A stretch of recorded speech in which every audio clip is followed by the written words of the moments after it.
नमस्कार दोस्तों, myself professor Balwinder Singh. I am working in Shri Baba Mastnath institute of pharmaceutical sciences and research, Baba Mastnath university, Asthalbohar, Rohtak, Haryana. Today I will give my presentation on bachelor of pharmacy course details. जानकारी, bachelor of pharmacy course के बारे में जानकारी देना चाहूँगा। I am thankful to my son, Mr. Ashish Saini, for typesetting and media recording of this presentation. इस presentation को शुरू करने से पहले मैं ये क्लियर करना चाहूँगा कि ये प्रेजेंटेशन मैंने दो पर्पज़ को ध्यान में रखते हुए बनाई है। एक तो उन बच्चों के लिए जो बी फार्मेसी में एडमिशन लेना चाहते हैं या उनके पेरेंट्स जो अपने बच्चों को एडमिशन दिलाना चाहते हैं बी फार्मेसी में, और ये जानना चाहते हैं कि भाई बी फार्मेसी में, बैचलर ऑफ फार्मेसी में जो है उनका बच्चा क्या सीखेगा। दूसरा, मैं उन बच्चों के लिए ये प्रेजेंटेशन देना चाहता हूँ जो बच्चे बी फार्मेसी कर रहे हैं। अब वो बच्चे कहेंगे सर हम तो बी फार्मेसी कर रहे हैं, बैचलर ऑफ फार्मेसी कर रहे हैं, हमें इसकी क्या ज़रूरत है। तो इसको प्रेजेंटेशन को उन बच्चों के लिए मेरे पास एक मैसेज है कि इसको यहीं पे स्टॉप करके पॉज कर दो और अपने से एक क्वेश्चन पूछो। अगर कोई आपसे ये पूछे कि बेटा आप क्या कर रहे हो, आप ज़रा अपने कोर्स के बारे में थोड़ा सा बताओ हमें, तो आप क्या बताओगे? आप कहोगे मैं बैचलर ऑफ फार्मेसी कर रहा हूँ, और 2-3 लाइनें ही बता पाएंगे अपने कोर्स के बारे में, क्योंकि आप ये क्वेश्चन ही एक्सपेक्ट नहीं करते कि भाई कोई आपसे ऐसा पूछेगा। तो और फिर मोस्ट ऑफ द स्टूडेंट्स जो है वो ज़्यादा कुछ ये चीज़ें नहीं बता पाएंगे। तो उन बच्चों को याद दिलाने के लिए कि जो बच्चे बैचलर ऑफ फार्मेसी कर रहे हैं कि वो इस कोर्स में उनको क्या सीखना है, और सोसाइटी आज के बैचलर ऑफ फार्मेसी ग्रेजुएट से क्या उम्मीद करती है, इंडस्ट्री क्या डिमांड करती है कि एक बच्चा जो बैचलर ऑफ फार्मेसी करके आता है वो क्या सीख के जो है वो आए, ताकि वो उनको अच्छा जो है जॉब दे सके। तो इस कोर्स में उनको क्या सीखना है ये बताने के लिए मैंने प्रेजेंटेशन बनाई है। साथ में अगर कोई आपसे बैचलर ऑफ फार्मेसी के बारे में पूछता है तो आप ये प्रेजेंटेशन उसको फॉरवर्ड कर सकते हैं, जिसमें इस कोर्स की जो है पूरी डिटेल बताने की मैंने कोशिश की है। तो आइए शुरुआत करते हैं। बैचलर ऑफ फार्मेसी का जो शॉर्ट फॉर्म है वो बी फार्मेसी, बी फार्मा या बी फॉर्म है। किसी भी नाम से इसको हम बोल सकते हैं कि भाई मैं बी फॉर्म कर रहा हूँ या बी फार्मा कर रहा हूँ या बी फार्मेसी कर रहा हूँ या बैचलर ऑफ फार्मेसी कर रहा हूँ। आइए इस कोर्स के बारे में हम आगे बढ़ते हैं। अब क्वेश्चन आता है कि जो बच्चा एडमिशन लेना चाहता है बैचलर ऑफ फार्मेसी में, तो वो बैचलर ऑफ फार्मेसी में ही why bachelor of pharmacy only, bachelor of pharmacy ही क्यों? There are an number of courses are available, तो हम बैचलर ऑफ फार्मेसी को ही क्यों चुने? बैचलर ऑफ फार्मेसी एक 4 इयर्स प्रोफेशनल डिग्री कोर्स है। जो बच्चे 12th पास करते हैं उसके बाद ये 3rd प्रेफर्ड टेक्निकल कोर्स है आफ्टर MBBS एंड BTech या इंजीनियरिंग कोर्सेज। डॉक्टर और इंजीनियर के बाद मोस्ट ऑफ द बच्चे जो है वो फार्मासिस्ट बनना चाहते हैं। They want to go for the bachelor of pharmacy degree.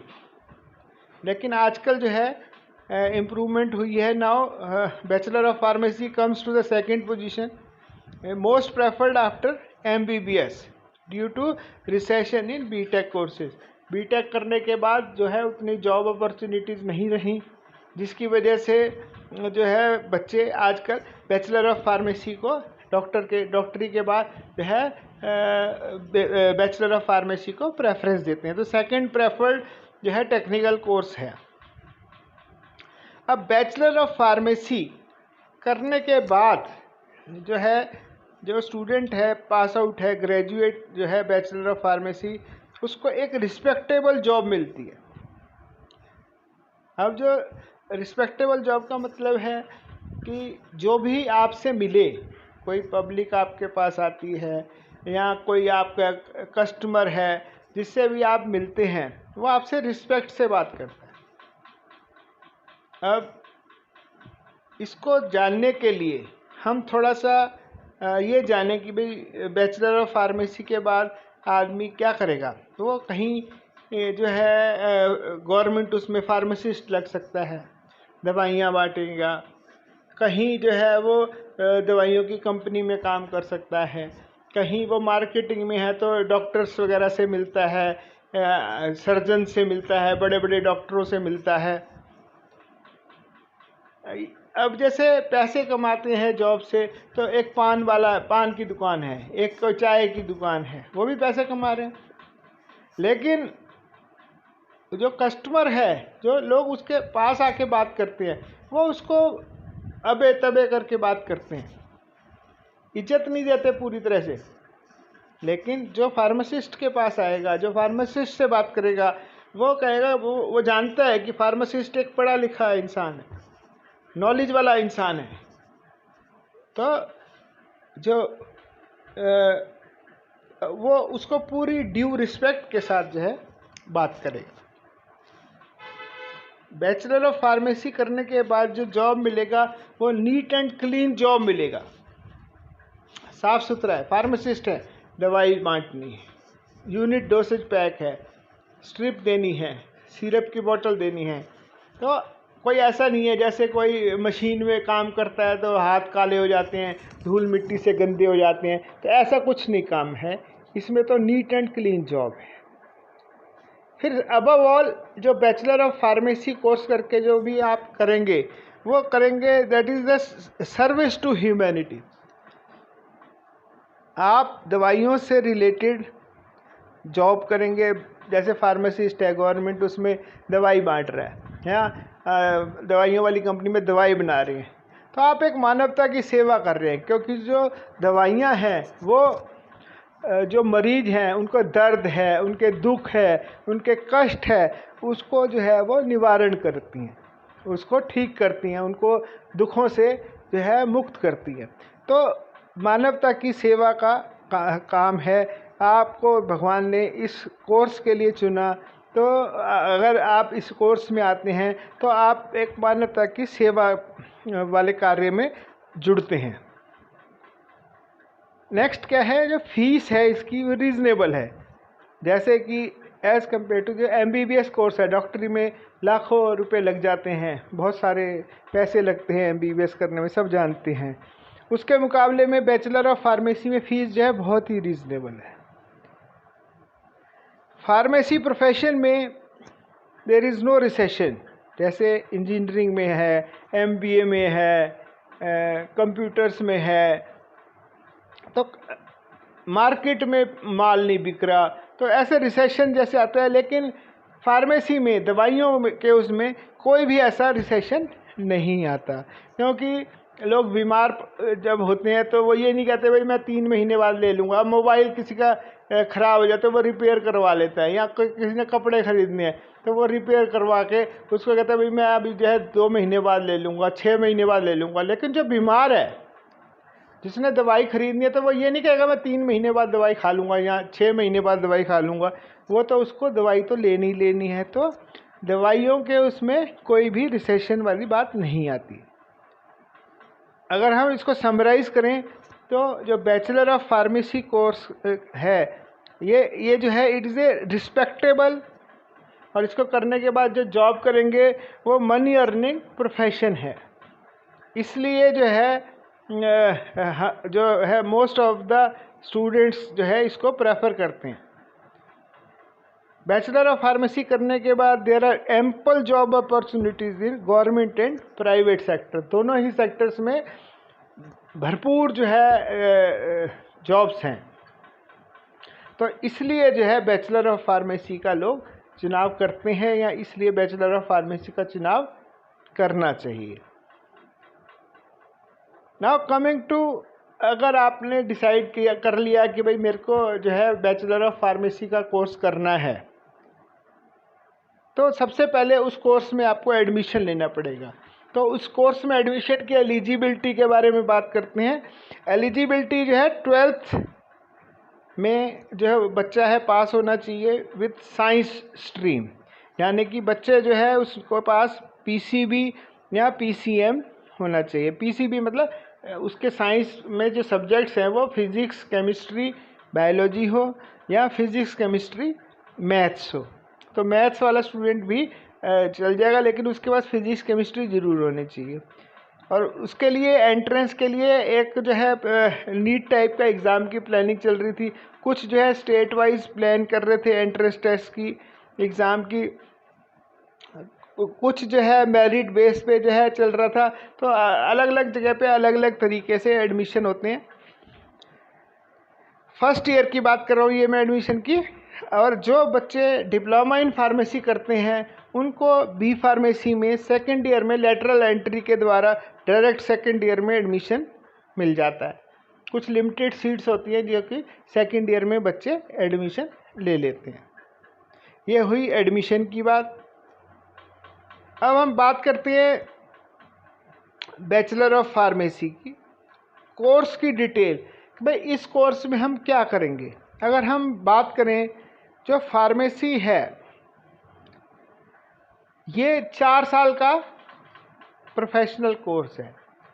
पहले ये ईयरली सिस्टम बेस होता था। पिछले 3 साल पहले जो है हमारी जो टॉप अथॉरिटी है फार्मेसी में, that is the pharmacy council of India है, उसने ये डिसाइड किया, कोर्स बनाया, कोर्स को चेंज किया, टेक्निकल कोर्स बनाया और बढ़िया कोर्स बनाया, और ये कहा कि जो कोर्स है वो सेमेस्टर वाइज चलेगा, यानी कि 6-6 महीने के सेमेस्टर होंगे। तो 4 साल के कोर्स में 8 सेमेस्टर हुए, और 8 सेमेस्टर में बच्चे 40 थ्योरी के सब्जेक्ट्स पास करेंगे, पढ़ेंगे और पास करेंगे, और 26 सब्जेक्ट्स में, उन्हीं सब्जेक्ट्स में प्रैक्टिकल्स के भी पेपर होंगे, उनको प्रैक्टिकल्स कराए जाएंगे और प्रैक्टिकल के पेपर उनको पास करने होंगे। साथ में एक प्रोजेक्ट होगा और इंडस्ट्रियल ट्रेनिंग है। तो ये आपका जो है बैचलर ऑफ फार्मेसी का आउटलाइन है कोर्स का। अगर हम सेमेस्टर वाइज देखें, इसकी फर्दर डिटेल देखें, तो फर्स्ट सेमेस्टर में 6 थ्योरी के सब्जेक्ट पढ़ाए जाएंगे और 6 प्रैक्टिकल सब्जेक्ट्स होंगे, और फर्स्ट सेमेस्टर 6 महीने के बाद जो है उसमें पेपर होंगे। सेकंड सेमेस्टर में 6 थ्योरी सब्जेक्ट्स और 4 प्रैक्टिकल सब्जेक्ट्स। थर्ड सेमेस्टर में 4 थ्योरी सब्जेक्ट और 4 प्रैक्टिकल सब्जेक्ट। फोर्थ सेमेस्टर में 5 थ्योरी सब्जेक्ट्स हैं और 4 प्रैक्टिकल सब्जेक्ट्स हैं। फिफ्थ सेमेस्टर में 5 थ्योरी सब्जेक्ट्स और 3 प्रैक्टिकल सब्जेक्ट्स हैं। सिक्स सेमेस्टर में 6 थ्योरी सब्जेक्ट्स हैं और 3 प्रैक्टिकल सब्जेक्ट्स हैं। सेवन्थ सेमेस्टर में 4 थ्योरी सब्जेक्ट्स हैं और 2 प्रैक्टिकल सब्जेक्ट्स हैं।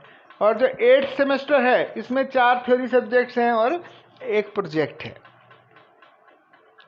इसमें 7th सेमेस्टर के में जो है इंडस्ट्रियल ट्रेनिंग का भी जो है प्रावधान है। अब हम कोर्स के बारे में आते हैं कि भाई हम बैचलर ऑफ फार्मेसी में क्या पढ़ेंगे, बच्चा क्या सीखेगा। तो सबसे पहले तो हम जानते हैं कि भाई फार्मेसी क्या होता है।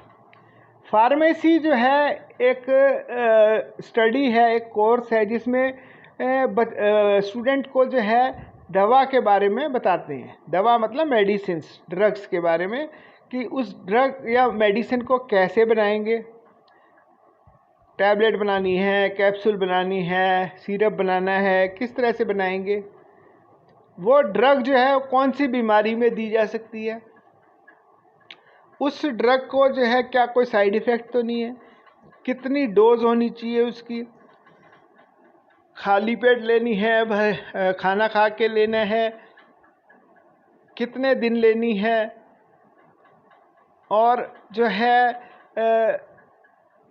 इसके अलावा उसकी जो है जो दवा की मात्रा है, जैसे मान लो कोई दवाई पैरासीटामोल है, मान लो वो 500 मिलीग्राम अवेलेबल है, तो वो उसको टेस्टिंग करके देखना पड़ता है कि वो 500 मिलीग्राम है कि नहीं है, जितना उसमें हम क्लेम कर रहे हैं लेबल के ऊपर। जैसे हम कोई कपड़ा ख़रीदते हैं तो कपड़े को तो हम हाथ से देख के फील कर सकते हैं भाई कपड़े की क्या क्वालिटी है, लेकिन इसमें तो टैबलेट है, कैप्सूल है, दवाई पैकिंग हो रखी है, हम पैकिंग खोल के तो नहीं चेक कर सकते। अगर खोल भी लेंगे तो हमें क्या दिखेगा, कुछ भी नहीं दिखेगा, हमें टेस्ट करना पड़ेगा। तो टेस्टिंग जो मेथड्स हैं, उसकी जो कंपोजिशन है, उसकी केमिकल स्ट्रक्चर है, केमिस्ट्री पार्ट है, वो सारी चीज़ें एनालिसिस है, वो सारी चीज़ें जो है हम फार्मेसी में पढ़ते हैं। इसके अलावा कुछ दवाइयाँ होती हैं जैसे जड़ी बूटियाँ हैं, मिनरल्स हैं, तो जो पुराने ज़माने से हमारे आयुर्वेद में चली आ रही हैं, तो उनकी आइडेंटिफिकेशन है, उनके जो है टेस्टिंग है, उनका जो है इफ़ेक्ट है, तो वो हम जो है इसमें फार्मेसी कोर्स में पढ़ते हैं। इसमें फार्मेसी कोर्स में जो बैचलर डिग्री है यानी कि ग्रेजुएशन डिग्री है, उसको हम बैचलर ऑफ फार्मेसी कहते हैं। तो आइए हम जो सब्जेक्ट्स हैं उनके बारे में जानें कि कौन सी पर्टिकुलर उसको जो डिवीज़न है स्टडी को, उसको हम किस नाम से बुलाते हैं, वो फार्मेसी की कौन सी ब्रांच है। तो सबसे पहले आते हैं हम फार्मास्यूटिक्स पे। जो सब्जेक्ट है, जो सबसे इम्पोर्टेंट सब्जेक्ट है वो है फार्मास्यूटिक्स। फार्मास्यूटिक्स वो सब्जेक्ट है जिसमें मेडिसिन्स की या दवाओं की मैन्युफैक्चरिंग के बारे में सारी डिटेल बताई जाती है। अब फार्मास्यूटिकल्स में जो फार्मास्यूटिक्स है उसमें आगे फर्दर जो है ब्रांचेस हैं, फर्दर जो सब्जेक्ट्स हैं, जैसे फिज़िकल फार्मेसी है, टैबलेट है, वो पाउडर है, लिक्विड है, उसकी प्रॉपर्टीज़ क्या हैं, तो वो सारी चीज़ें इसमें फिज़िकल फार्मेसी में बताते हैं। देन फार्मास्यूटिकल इंजीनियरिंग, जो दवाइयों में इंजीनियरिंग आस्पेक्ट है, जो मशीनरी आस्पेक्ट है, उसके बारे में, मशीनों के बारे में जो है, जो दवा के बनाने में यूज़ होती हैं, उसको हम फार्मास्यूटिकल इंजीनियरिंग कहते हैं, पढ़ते हैं उसमें। दैन इंडस्ट्रियल फार्मेसी, इसी का जो इंजीनियरिंग का ही अगला पार्ट है, जो हम इंडस्ट्री में दवाइयाँ बनाने में यूज़ करते हैं, वो सारे एस्पेक्ट्स जो है वो इंडस्ट्रियल फार्मेसी में पढ़ते हैं। Then novel drug delivery system, कोई भी दवाई है वो किस तरह से और बेहतर जो है शरीर में अवेलेबल हो, पेशेंट को जल्दी ठीक करे, उसके साइड इफ़ेक्ट कम से कम हो। तो जो नया ड्रग को जो है बॉडी में पहुंचाने के तरीके हैं, जैसे आजकल आता है भाई नैनो जेल है, कोई दर्द की मलहम थी और वो पहले वैसे आती थी ऑर्डिनरी, अब उसको नैनो के फॉर्म में बना दिया, तो उसके जो पार्टिकल्स हैं वो बहुत महीन हो गए, माइक्रो हो गए, बहुत ज़्यादा स्मॉल हो गए, इतने महीन हो गए कि वो नैनो साइज़ के हो गए, जिससे कि वो जल्दी अब्जॉर्व करते हैं और फास्ट रिलीफ दिलाते हैं। इसके अलावा भी कई सारे और सब्जेक्ट्स हैं जो कि पहले जो है सुपरफिशियली बताते थे, लेकिन जो है अब जो है अलग से सब्जेक्ट को और ज़्यादा डिटेल में समझाने की कोशिश की गई है, वो हम आगे देखेंगे। सेकंड जो इम्पोर्टेंट सब्जेक्ट है हमारा फार्मास्यूटिकल केमिस्ट्री है, डिवीज़न है जो केमिस्ट्री की। इसमें जो ड्रग्स की केमिस्ट्री बताते हैं कि भाई क्या केमिकल फार्मूला है, उसकी क्या प्रॉपर्टीज़ हैं, उसको कैसे स्टोर करना चाहिए, वो उसका क्या रिएक्शन है, उसको हम कैसे बना सकते हैं। तो जो इनऑर्गेनिक कंपोनेंट्स हैं उसके बारे में इनऑर्गेनिक केमिस्ट्री में बताते हैं। और कुछ मॉलिक्यूल्स हैं जिसमें ड्रग के जिसमें हेट्रोसाइक्लिक हैं, बेंजीन रिंग वगैरह कई सारे रिंग्स होती हैं, तो वो ऑर्गेनिक केमिस्ट्री में आते हैं। फिर मेडिसिनल केमिस्ट्री आता है जिसमें ये बताते हैं कि ड्रग को सिंथेसाइज कैसे करना है, इसकी जो है स्ट्रक्चर एक्टिविटी रिलेशनशिप क्या है, इसमें कौन सा केमिकल स्ट्रक्चर का पार्ट है, जैसे फ्लोराइड लगा हुआ है तो उसकी वजह से ये जो है इसका बैक्टीरिया को मार देगी, या ये इसकी जो है सॉल्युबिलिटी ज़्यादा बेटर हो जाएगी, या इसका स्पेक्ट्रम जो है वो बढ़ जाएगा, ये फ्लोरीन जो है वो 5वें नंबर पे लगनी चाहिए, 6ठे नंबर पे, मतलब उसकी पोजीशनिंग वगैरह। तो वो सारा जो है मेडिसिनल केमिस्ट्री में हम पढ़ते हैं। तीसरा इम्पोर्टेंट सब्जेक्ट है अपना फार्माकोग्नोसी का, जो हमारी जड़ी बूटियां हैं, मिनरल्स हैं, जो एंशिएंट टाइम से जो है आयुर्वेदा में हम पढ़ते हैं। तो उसमें जो है फर्दर पहले सिर्फ जड़ी बूटियाँ होती थी, अब कई जड़ी बूटियाँ असर करती थी, कई असर नहीं करती थी। अब उसको भी आज की डेट में बहुत ही सिस्टमेटिक कर दिया गया है। उसकी जो है फाइटोकेमिस्ट्री है, तो उसकी जो कंपोजिशन है उसको कैसे एक्सट्रैक्ट करना है, उन मेथड्स को स्टैंडर्डाइज किया जा रहा है। तो उसके लिए जो है उसको जो है माइक्रोस्कोपिक स्टडी है, उसका केमिकल टेस्टिंग है, तो वो सारी चीज़ें जो हैं वो इसमें पढ़ाई जाती हैं। देन हर्बल ड्रग टेक्नोलॉजी है, जैसे आयुष है, एक गवर्नमेंट ऑफ इंडिया का डिपार्टमेंट है जो इनकी स्टैंडर्डाइजेशन है हर्ब्स की, जो जड़ी बूटियां हैं हमारी, उनको जो है स्टैंडर्डाइज करके एक फार्माकोपिया टाइप का जो है वो डेवलप कर रहा है, ताकि कहीं पे भी कोई जड़ी बूटी हो उसको हम टेस्ट करके देख सके कि भाई इसमें ये जड़ी बूटी है कि नहीं है, और जितनी मात्रा वो बोल रहे हैं वो उतनी मात्रा उसमें उपलब्ध है कि नहीं है।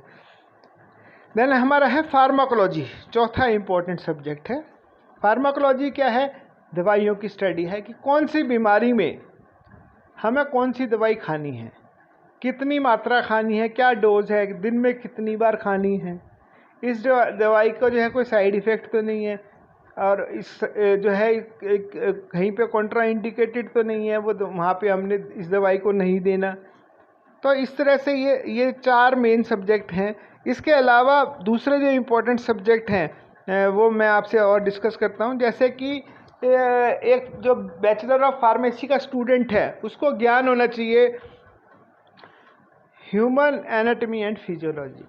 ह्यूमन एनाटॉमी फिजियोलॉजी क्या है कि जो ह्यूमन बॉडी है, क्योंकि जो अल्टीमेटली दवाई जो है इंसानों ने खानी है, तो इंसान में जितने भी बॉडी के जो सिस्टम्स हैं, जैसे रेस्पिरेटरी सिस्टम है, कार्डियक सिस्टम है, हार्ट का सिस्टम है, आपका यूरिनरी सिस्टम है, तो उसकी जो स्ट्रक्चर है वो एनाटॉमी में पढ़ाते हैं।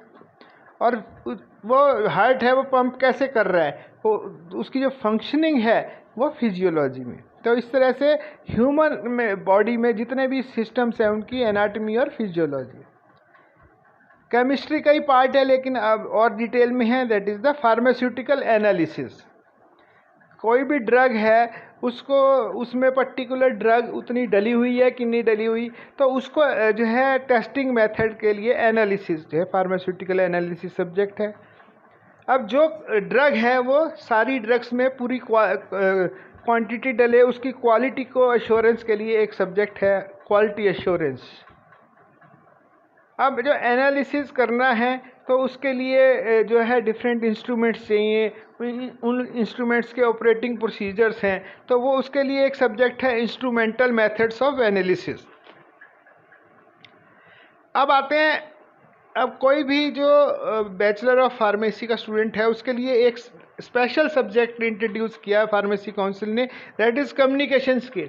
नॉर्मली क्या है कि बच्चा पेपर रिटन टेस्ट होते हैं, उसके नंबर मिलते हैं और वो लिख लेता है, अच्छे से याद भी कर लेता है, लेकिन जो है वो उसको एक्सप्रेस नहीं कर पाता, उसकी कम्युनिकेशन जो पावर है तो वो इफ़ेक्टिव कम्युनिकेशन नहीं है। तो यहाँ पे जो है जो नया कोर्स फार्मेसी काउंसिल ने अडॉप्ट किया, जो अब पिछले 3 साल से चल रहा है, तो वो जो है उसमें कम्युनिकेशन स्किल्स है। बच्चे को जो है कैसे इफ़ेक्टिवली बोलना है, क्या चीज़ों का ध्यान रखना है, चाहे वो रिटन है चाहे वो स्पोकन है, तो उसके कम्युनिकेशन के ऊपर ध्यान रख के उसका एक अलग से पेपर है। अब जैसे 12वीं में जो बच्चा आया है उसके पास जो है कुछ बच्चे हैं जो जिनके पास फिज़िक्स केमिस्ट्री बायोलॉजी है, उनके पास मैथ्स नहीं है, तो उसके लिए रेमेडियल मैथमेटिक्स का एक सब्जेक्ट है। कुछ बच्चे हैं जिनके पास फिज़िक्स केमिस्ट्री मैथमेटिक्स था लेकिन बायोलॉजी नहीं थी, तो उनके लिए जो है रेमेडियल बायोलॉजी वाला सब्जेक्ट रखा हुआ है, ताकि जिस बच्चे के पास बायोलॉजी, जिन्होंने 12th में नहीं पढ़ी, उनकी बायोलॉजी कंपनसेट हो जाए। That's why the name remedial biology. जिन बच्चों के पास मैथमेटिक्स नहीं था, सिर्फ बायोलॉजी पढ़ी थी, तो उनका मैथमेटिक्स 12वीं के बच्चे के लेवल तक आ जाए, तो उसके लिए रेमेडियल मैथमेटिक्स का सब्जेक्ट जो है पढ़ाया जाता है और वो उनको पेपर पास करना होता है। इसके बाद जो सब्जेक्ट है वो है बायोकेमिस्ट्री का। बायोकेमिस्ट्री क्या है? बायो मतलब जो हमारा ह्यूमन बॉडी के जो लिविंग सिस्टम्स हैं, और केमिस्ट्री उनमें जो भी प्रोसेस हो रही है, जो भी केमिकल्स हैं, वो जो उनकी केमिस्ट्री पार्ट, जैसे हमारे बॉडी में प्रोटीन्स हैं, कार्बोहाइड्रेट्स हैं, फैट्स हैं, उनका मेटाबॉलिज्म है, तो वो सारी चीज़ें जो है बायोकेमिस्ट्री में पढ़ाई जाती हैं। इसके बाद है हमारा पैथोफिजियोलॉजी। पैथोफिजियोलॉजी वो सब्जेक्ट है जिसमें हम ये पढ़ते हैं कि बीमारी क्या है, बीमारी के दौरान क्या क्या शरीर में चेंजेस होते हैं, या शरीर में क्या क्या चेंजेस होते हैं जिससे बीमारी हो जाती है। तो ये जो है हमारा पैथोफिजियोलॉजी है। बीमारी के लक्षण, बीमारी क्यों हो जाती है, उसमें क्या जो है चेंजेस आ जाते हैं, बॉडी को क्या दिक्कत आती है, तो वो सारी चीज़ें जो है पैथोफिजियोलॉजी में बताती है। फिर है हमारा कंप्यूटर एप्लीकेशंस इन फार्मेसी। अब कंप्यूटर के बिना तो आजकल कुछ भी चीज़ का सोचना, कोई भी बिजनेस प्रोफेशन या कोई भी जो है स्ट्रीम का सोचना जो है इम्पॉसिबल सा लगता है। तो कंप्यूटर के बारे में भी जो फार्मेसी से रिलेटेड है, फार्मेसी के बाद जो भी प्रोफेशन में जाएंगे तो वहाँ पे कंप्यूटर क्या क्या मदद करेगा, तो उसके बारे में जो है ये सब्जेक्ट स्टडी कराई जाती है। फिर है हमारा एनवायरमेंटल साइंस। एनवायरमेंटल साइंस है क्योंकि आज की डेट में जो भी, चाहे वो फार्मासिस्ट हो, चाहे इंजीनियर हो, चाहे डॉक्टर हो, चाहे कोई भी हो प्रोफेशन का आदमी हो, एनवायरनमेंट में इतनी ज़्यादा इम्पोर्टेंस हो गई है। जैसे ओजोन लेयर का जो है डिप्लीशन हो रहा है, उसमें छेद हो रखा है, यूवी रेज का इफ़ेक्ट है, और जो कहीं पे बाढ़ आ रही है, कहीं पे सूखा पड़ रहा है, कहीं कोई बीमारी फैल रही है, तो ये सारी चीज़ों का जो है स्टडी, उसको हम एनवायरमेंटल साइंस के नाम का जो एक अलग से सब्जेक्ट बना के उसमें हम जो है पढ़ाया जाता है। फिर है हमारा फार्मास्यूटिकल माइक्रोबायोलॉजी। अब जो माइक्रोबायोलॉजी है वो मतलब जो सेल्स जो माइक्रो है, मतलब जो हम नेक्ड आई से नहीं देख सकते, जिसको हमें माइक्रोस्कोप में देखना पड़ता है, जैसे बैक्टीरिया है, फंगस है, वायरस है, तो ये इस तरह से जो माइक्रो ऑर्गेनिजम्स हैं उनकी स्टडी जो है इस सब्जेक्ट में कराई जाती है। देन हमारा है फार्मास्यूटिकल ज्यूरिस्प्रूडेंस। ज्यूरिस्प्रूडेंस जो है that is the forensic pharmacy, यानी कि जो फार्मेसी से रिलेटेड लॉज हैं, जो भी एक्ट हैं, उनके बारे में स्टडी कराई जाती है। कोई लीगल एंगल से हमें क्या क्या चीज़ें फॉलो करनी है। कोई भी जैसे ड्रग्स एंड कॉस्मेटिक एक्ट है, आपका जो है अपना drug and price control order है, या कोई पॉइजन्स का एक्ट है, कोई जो हमने कोई ड्रग एक्सपोर्ट करनी है, इंपोर्ट करनी है, उसके लिए क्या क्या कानूनी हमारे को फॉर्मेलिटीज़ पूरी करनी होंगी। तो ये सारी चीज़ें जो है फार्मास्यूटिकल ज्यूरिस्प्रूडेंस में पढ़ाई जाती हैं। Then we have the pharmaceutical biotechnology. अब बायोटेक्नोलॉजी जो है एक बहुत ही उभरता हुआ वो है। हमारी पॉपुलेशन इतनी है, प्रोडक्ट्स की, ड्रग्स की डिमांड इतनी है, अगर हम नेचुरल तरीके से बनाएं या उसको नॉर्मल तरीके से रिएक्शन कराएं तो इट विल टेक बहुत जो है टाइम लंबा लगेगा, और जो आउटपुट है वो बहुत थोड़ा सा होगा, जैसे कुछ किलोग्राम्स में ड्रग जो है वो बनेगी। लेकिन अगर हम बायोटेक्नोलॉजी का यूज़ करेंगे तो हम उसको जो किलोज हैं उनको टन्स में कन्वर्ट कर सकते हैं। बायोटेक्नोलॉजी करके हम जो ड्रग्स का आउटपुट है बनाने का, जो टोटल जो अमाउंट है, वो प्रोसेस को हम जो है एक्सेलरेट कर सकते हैं और बढ़िया जो है ड्रग बेटर जो है वो बना सकते हैं। देन फार्मेसी प्रैक्टिस, जो फार्मेसी हम प्रैक्टिस करेंगे सोसाइटी में, तो उससे रिलेटेड जो है किस तरह से हम फार्मेसी प्रोफेशन को, बैचलर ऑफ फार्मेसी करके फार्मेसी नॉलेज को हम यूज़ करेंगे, तो दैट्स जो है सब्जेक्ट फार्मेसी प्रैक्टिस है। अब जो कुछ सब्जेक्ट ऐसे हैं जैसे बायोस्टैटिक्स एंड रिसर्च मेथडोलॉजी है। अब हम कोई नई ड्रग भी लाएंगे तो नई ड्रग लाने के लिए डिफरेंट एक्सपेरिमेंट करेंगे, उनकी ऑब्जर्वेशंस होंगी, उसमें जो है स्टैंडर्ड डेविएशन चेक करनी है, उसमें हमें ये देखना है कि जो रिजल्ट्स हैं ये रेलिवेंट हैं कि नहीं है। तो उस तरह से वो सारी चीज़ें जो है, क्या मेथडोलॉजी अप्लाई करनी चाहिए, क्लिनिकल ट्रायल करेंगे तो कैसे करेंगे, हमें क्लिनिकल ट्रायल में डिफरेंट फेजेस हैं, तो ये सारी चीज़ें जो है उसका जो मैथमेटिकल पार्ट है, स्टैटिक्स का पार्ट है related to the clinical data, वो सारा हम जो है बायोस्टैटिक्स एंड रिसर्च मेथडोलॉजी में पढ़ते हैं। उसके बाद आता है सोशल एंड प्रिवेंटिव फार्मेसी। जो सोसाइटी में जैसे फार्मेसी प्रैक्टिस थी, उसी तरह से सोसाइटी में जो डिफरेंट बीमारियां हैं उनकी कैसे रोकथाम कर सकते हैं हम। जैसे मलेरिया है या आपका फ्लू है या जैसे कोरोना वायरस है, तो उसमें हम आजकल वो जो है प्रिवेंशन करने के लिए कह रहे हैं कि भाई मास्क पहनो, सोशल डिस्टेंसिंग रखो। तो ये सारा जो है इस तरह से जो हम और दूसरी जो बीमारियां हैं उसके बारे में जो है स्टडी करते हैं हम सोशल एंड प्रिवेंटिव फार्मेसी में। फिर फार्मा मार्केटिंग मैनेजमेंट है कि भाई हम मार्केटिंग करेंगे फार्मा की प्रोडक्ट्स की। कोई रिटेल केमिस्ट है, डिस्ट्रीब्यूटर है, डॉक्टर्स के पास प्रमोट करना है, तो ये सारा फार्मा मार्केटिंग मैनेजमेंट है। देन फार्मा रेगुलेटरी साइंस है, कोई नई ड्रग है उसको हमने ड्रग कंट्रोलर के पास जो है अप्लाई करना है अप्रूवल के लिए।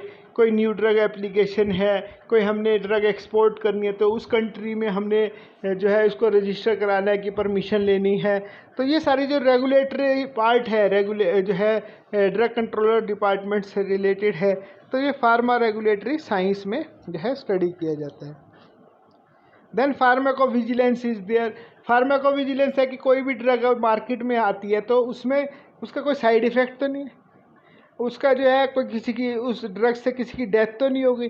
तो ये जो विजिल रखनी है, ये जो वो रखनी है, वो हम फार्माकोविजिलेंस एक अलग सब्जेक्ट है। जो क्लिनिकल ट्रायल्स होते हैं उसमें जो है फेज़ 4 जो है पोस्ट मार्केटिंग सर्विलियंस है, उसको जो है फार्माकोविजिलेंस कहते हैं। डिफरेंट हॉस्पिटल्स में क्या परफॉर्म है जिसमें इंफॉर्मेशन फिल करनी है, और कई ड्रग्स फिर बैन भी कर दी जाती हैं depending on the severity of जो उसके साइड इफ़ेक्ट होते हैं। Then we have the quality control and standardisation of herbals.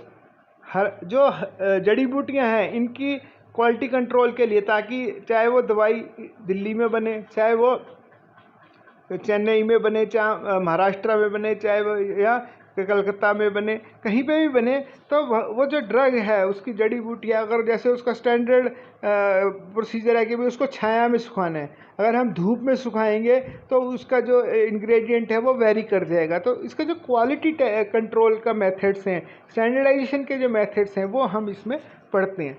Then we have the computer aided drug design.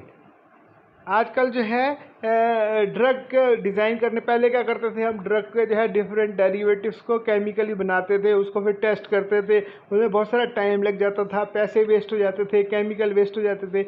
आजकल कंप्यूटर की मदद के साथ डिफरेंट सॉफ्टवेयर्स हैं जो कि कंप्यूटर जिसको हम कहते हैं कंप्यूटर एडेड ड्रग डिज़ाइन, और वो जो उससे टाइम भी बचता है, पैसा भी बचता है, और जो है बेटर जो है हमारे पास कम जो शॉर्ट लिस्टेड प्रोडक्ट है उसको हम टेस्टिंग के लिए आगे यूज़ करते हैं।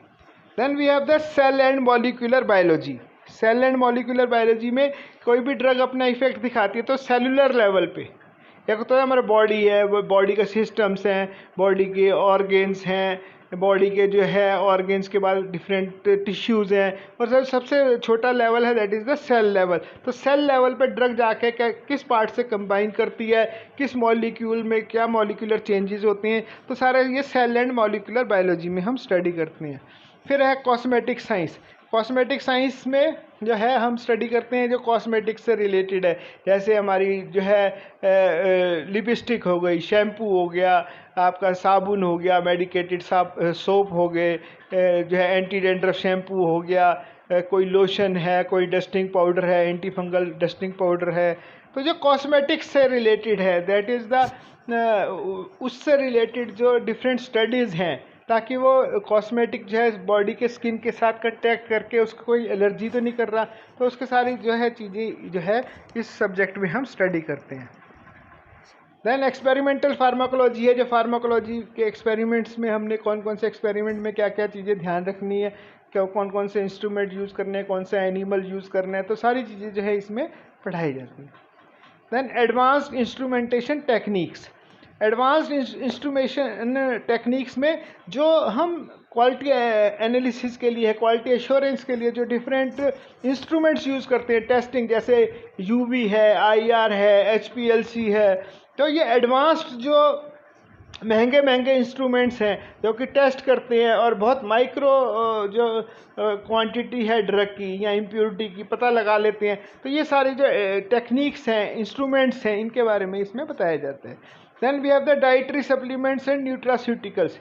जैसे डाइट में हम जो खाने के अलावा जो यूज़ करते हैं, जैसे विटामिन्स है या मिनरल्स है, या जैसे हम छोटे बच्चों को दूध में मिला के देते हैं, बॉर्नवीटा देते हैं या बूस्ट देते हैं या माल्टोवा देते हैं, या जो जिम में जाते हैं वो प्रोटीन पाउडर खा रहे हैं या प्रोटीन के बिस्कुट आते हैं, तो ये न्यूट्रास्यूटिकल्स के एरिया में आता है। तो ये जो है ये इस सब्जेक्ट में पढ़ा जाता है। फिर जो 8th सेमेस्टर है उसमें एक मेजर प्रोजेक्ट होता है जो कि बनाना होता है। तो वो कोई भी प्रॉब्लम है, कोई भी टॉपिक दे दिया, उसके ऊपर वो अपना अंडरस्टैंडिंग और समझ के हिसाब से जो है प्रोजेक्ट वो कंप्लीट करते हैं। इसके अलावा जो है इंडस्ट्रियल ट्रेनिंग का भी प्रोविज़न है। जैसे पेपर होते हैं सेमेस्टर के, 6 सेमेस्टर के पेपर हुए, उसके बाद जो है 7th सेमेस्टर के पास जो है उसमें सब बीच में पेपर देने के बाद रिज़ल्ट आने तक, न्यू सेशन शुरू होने तक जो टाइम रहता है उसमें जो है वो इंडस्ट्रियल ट्रेनिंग दी जा सकती है। तो वो किसी इंडस्ट्री में जो है अपना ज्वाइन करके अपना प्रैक्टिकल फर्स्ट हैंड जो है एक्सपीरियंस ले सकते हैं। तो इंडस्ट्रियल ट्रेनिंग का जो है प्रोविज़न है बैचलर ऑफ फार्मेसी में। तो ये सारी जो है कोर्स की डिटेल्स हैं। ये कोर्स में सब्जेक्ट्स हैं। जो बच्चा B.Pharm कर रहा है उसने ये सारी नॉलेज उसको आनी चाहिए। तो जो बच्चों ने जितना पढ़ा है, कहीं कोई कमी रह गई है तो उसको फिर से रिवाइज कर लें, और जो आगे आने वाला टाइम है, जो और सब्जेक्ट बचे हुए हैं उनमें और परफेक्टली तैयारी करें, ताकि he should be master of all these subjects, all these knowledge about all these things, जिससे कि वो जब B.Pharma करके बाहर निकले तो उसके पास इतनी नॉलेज होनी चाहिए।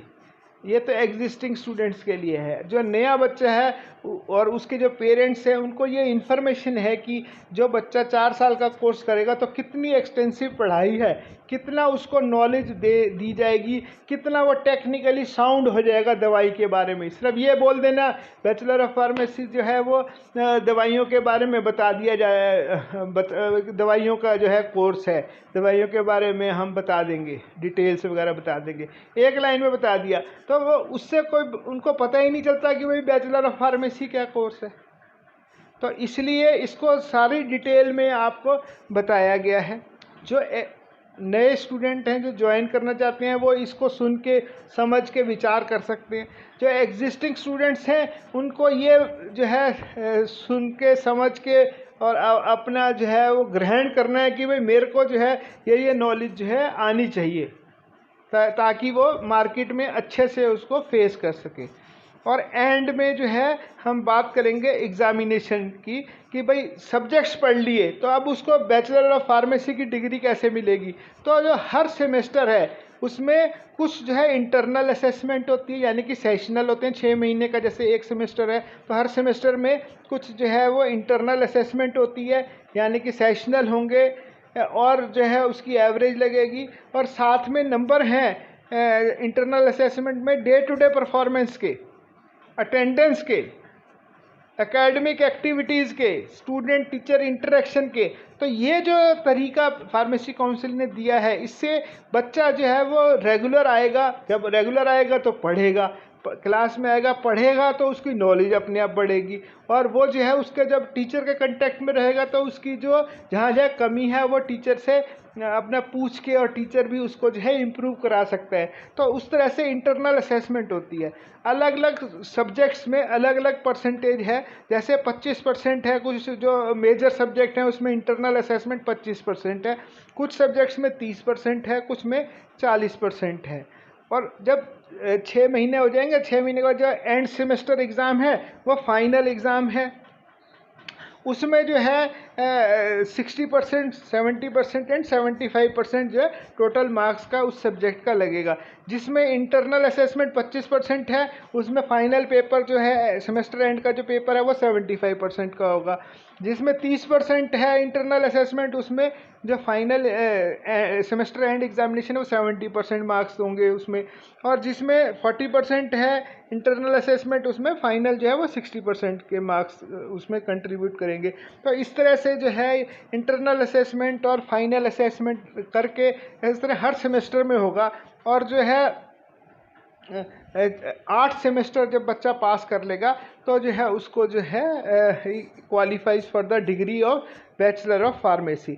इसके अलावा हर सब्जेक्ट का सिलेबस एक ही, पूरी इंडिया में हर जगह एक ही सिलेबस लागू किया गया है और गाइडलाइन दी रखी हैं। Detailed guidelines are given by the pharmacy council of India. जो पासिंग मार्क्स है इन पेपर्स में 50% इज़ द पासिंग मार्क्स। हर सब्जेक्ट में 50% पासिंग मार्क्स होने चाहिए। 50% मार्क्स होंगे तो ही will be set to clear the exam. तो ये सारे सेशनल जब सारे जो है सेमेस्टर जब क्लियर हो जाएंगे तो the student is eligible for bachelor of pharmacy. He will B जो है प्रोविजनल डिग्री मिलेगी और उसके बाद फिर जो है उसको 6 महीने, साल, 1.5 साल में जो है ऑफिशियल डिग्री आ जाती है। ही विल बी द ग्रेजुएट। वैसे जो प्रोविजनल डिग्री मिलेगी उससे ही वो एलिजिबल है अपना रजिस्ट्रेशन और नौकरी के लिए। तो जो है इस तरह से 4 साल के कोर्स में he will become a thorough professional, technically competent enough to tackle the problems of the industry या कोई भी जॉब में जो नॉलेज है वो उसको तैयार किया जाता है। he is prepared fully to face the world and enjoy a very comfortable and competent life in his world of you can say there is a plenty of jobs are there, plenty of industries are there. So उसमें जो है वो अपनी position अलग से बना सकता है। उसके लिए उसके पास इतनी नॉलेज प्रदान की जाती है कि उसमें वो कॉन्फिडेंस आता है कि भाई मैं जो है इस दुनिया में फेस कर सकता हूँ। इस दुनिया में मैं अपनी जो है एक जॉब जो है अपने दम पे, अपनी नॉलेज के दम पे ले सकता हूँ। तो ये सारा जो पर्पस था मेरा, ये जो नए स्टूडेंट्स हैं जो एडमिशन लेना चाह रहे हैं उनके लिए भी था और जो एग्जिस्टिंग स्टूडेंट्स हैं उनके लिए भी था कि अगर कोई उनसे एग्जिस्टिंग स्टूडेंट से पूछता है कि भाई आप बी फार्मा कर रहे हो तो आप क्या सीख रहे हो, आप क्या सीखोगे, तो उनके लिए ये नॉलेज भी। और साथ में कोई अगर वो पूछना चाहता है भाई इस कोर्स के बारे में डिटेल में बताओ, तो यू सिंपली मोबाइल में से निकाल के ये जो है प्रेजेंटेशन आगे फॉरवर्ड कर देनी है। ज़्यादा जो है दिक्कत नहीं आएगी समझने में और समझाने में। So that's all about the bachelor of pharmacy course detail और जानकारी। बैचलर ऑफ फार्मेसी कोर्स के बारे में जानकारी जो है उसकी दी गई है इस प्रेजेंटेशन में। I am thankful to you for listening patiently to this presentation of bachelor of pharmacy course detail. अगर फिर भी कोई डाउट है तो आप मेरे मोबाइल नंबर और ईमेल आईडी दिया हुआ है उस पर कॉन्टैक्ट कर सकते हैं। And in the end once again I am thankful to my son mister Ashish Saini for type setting and media recording of this presentation. Thank you, have a good day, best of luck.